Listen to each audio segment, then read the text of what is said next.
This is an interesting guy. You wait and see. This guy is fascinating. I'm Mike Dunafon, and this is ShotgunWilliesTV.com. Revenge porn law. A junk shop?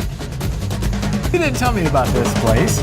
You just said, come out here and do a TV show. I was like this most of the time. And there was this toilet seats, paper toilet seats. I'm like, oh my God, I'm staying in this country. We're going to get into some tough questions. I'm out about the war on drugs is lost. We're corrupting everything. I'm saying it's not a baby yet. But what the hell do you think it is? The firearms had always been a personal passion of mine. I bought an AK-47 Gatling gun. Would you say that President Kennedy was a liberal or conservative? That's a tough one. The first rule of living forever, don't die. We may be looking at life expectancies measured in centuries. We're not going to be 150 and be old. We're going to be 150 and we're going to still be young. So we're making biology a digital technology. Put them in those machines that the Terminator got smashed in. Come find out what liberty really means at ShotgunWilliesTV.com.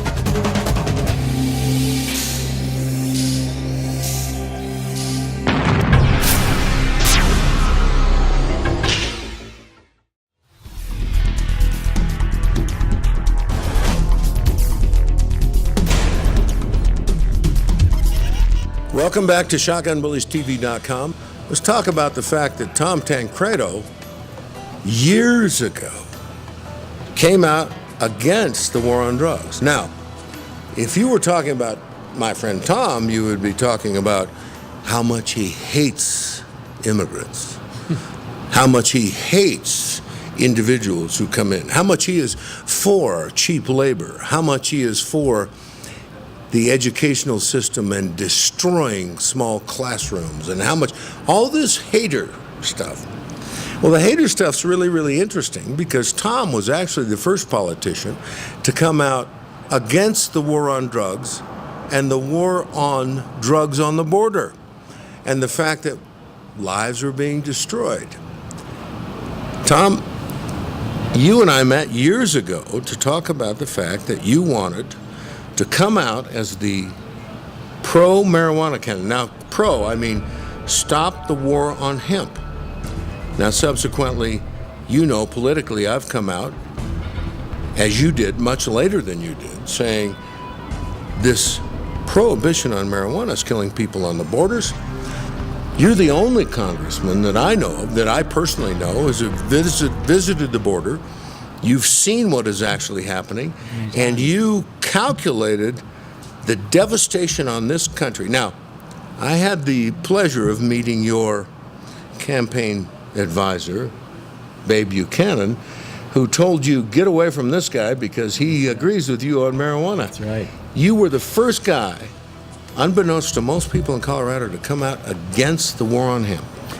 Well, when I was in Congress, every year we had a bill that it was actually an amendment to the appropriations bill for commerce, state justice, and every year we would introduce an amendment, and the amendment would say that no money in this bill can be used to interfere with a state's decision on marijuana or any drugs. The 10th Amendment. Yeah, exactly. But every year I would vote for it, and because to me it was a purely, I mean, I could not understand for the life of me how people would call themselves conservatives, you know?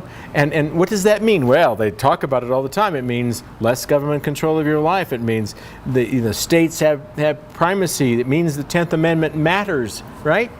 And yet, when we get to this issue of drug legalization, or at least even the federal government's role in that, there's this absolutely, immediate revulsion on the part of so many of my colleagues and say, oh, absolutely, we can't. No. The federal government has the right to tell every state what they can do. You see, now wait a minute. Let's think about this.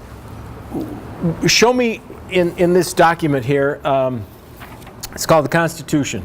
You know, have you ever read it? Show me where it says in this document that the federal government has the right to tell the state what it wants to do on the issue of drugs and the legalization thereof. And then, of course, they couldn't, and it didn't matter because you know the politics didn't play out for them, and so they just wanted to avoid it. Well, anyway, I did 5 years ago, 6 years ago. I was giving a speech here in Colorado to a Republican group, and I said the war on drugs is lost. Forget about it. It was lost a long time ago. We should try to figure out how to deal with this issue now, recognizing that this has been a horrible, horrible thing for our country. We have spent literally trillions of dollars in this war with absolutely no positive effect from the standpoint of reducing usage. We have put hundreds of thousands, in fact millions of people in prison for no more serious crime than something they do to themselves. It's not a violent crime. It's something that you do. It's something you ingest. Where the hell does the federal government or any government have a right to tell you what you should ingest? Now I have to tell you, Mike, I've never smoked marijuana.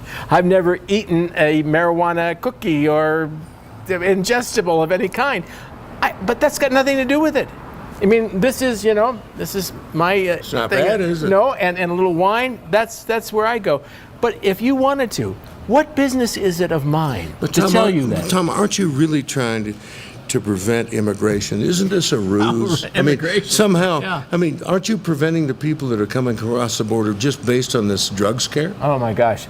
Let me tell you, what I have seen on the border, not just chaos, but the bloodshed is, so far, we know, 70,000 people killed in Mexico in this drug war. More than Vietnam. More than Vietnam, absolutely more than Vietnam. More than Vietnam and Korea. That's right. It has corrupted the Mexican government. Right now, we have a narco state called Mexico. It is it is run by cartels. The bloodshed is incredible.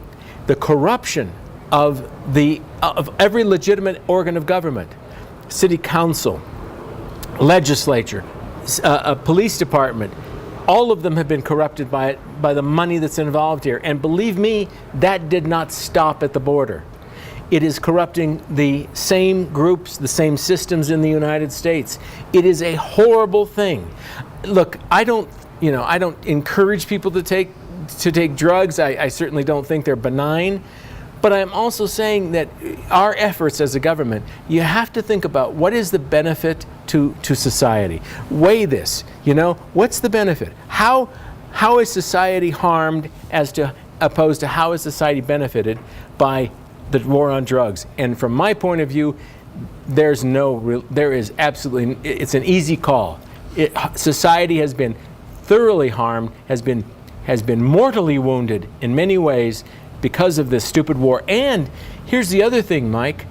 How many people who are paid to run the drug war, how many police departments, sheriff's departments are actually focused primarily on this particular kind of activity when they should be paying attention to a lot of other things? Why?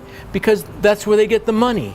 They confiscate land, they confiscate boats and jewelry and cars and everything, and all of a sudden your entire focus changes from what you should be doing.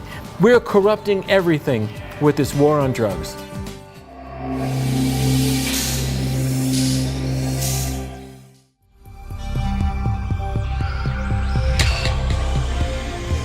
It'd be like nobody.